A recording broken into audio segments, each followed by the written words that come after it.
বন্ধুসকল কেনে আছে? আশা কৰোঁ বহুত ভাল আছে। আজি মই আপোনালোকৰ লগত আলোচনা কৰিম ইংৰাজী ভাষাটো শিকিলে কিমানখিনি বেনিফিট হয়, এইটো শিকা মানে কিমানখিনি টান হয়, কাৰ বাবে এইটো মানে সহজ হ'ব বা কাৰ বাবে এইটো ভাষা আচলতে এইটো ভাষা সম্পূৰ্ণ শিকাৰ কাৰণে কিমানখিনি মানে পঢ়া শুনা লাগে।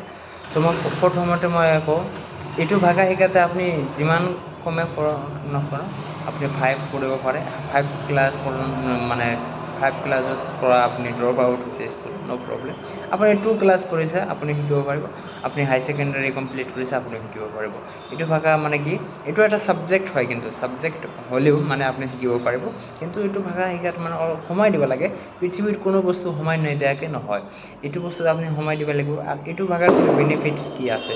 বেনিফিট মানে কি, এইটো ভাষা এটা যদি আপুনি শিকে, আপোনাৰ মানে অলপ স্মাৰ্ট ফিল কৰিব। আপুনি মানে যিকোনো ছেক্টৰত মানে আপুনি চাকৰি কৰাৰো মানে সুবিধা ভাল আছে। আপুনি যদি চাকৰি কৰি আছে, আপোনাৰ ভাল প্ৰমোশ্যন হোৱাৰো চান্স বেছি আছে।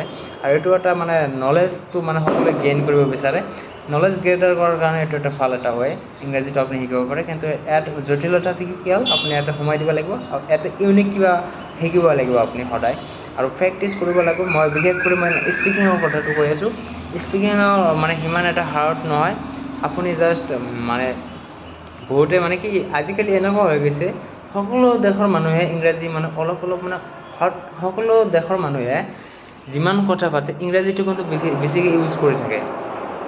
সকলো দেশৰ, আমাৰ অসমত আছে, তামিল আৰু গুজৰাটী যিমান আছে, ইংলিছত বহুত কিবা মানে ইউজ কৰি থাকে। আৰু পৃথিৱীৰ সকলো দেশতে এইটো ভাষা অলপকৈ চলে, অলপ মানুহে জানে।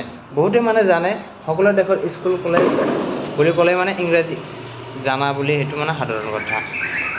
সেইকাৰণে এইটো এটা বহুত গুৰুত্বপূৰ্ণ কথা।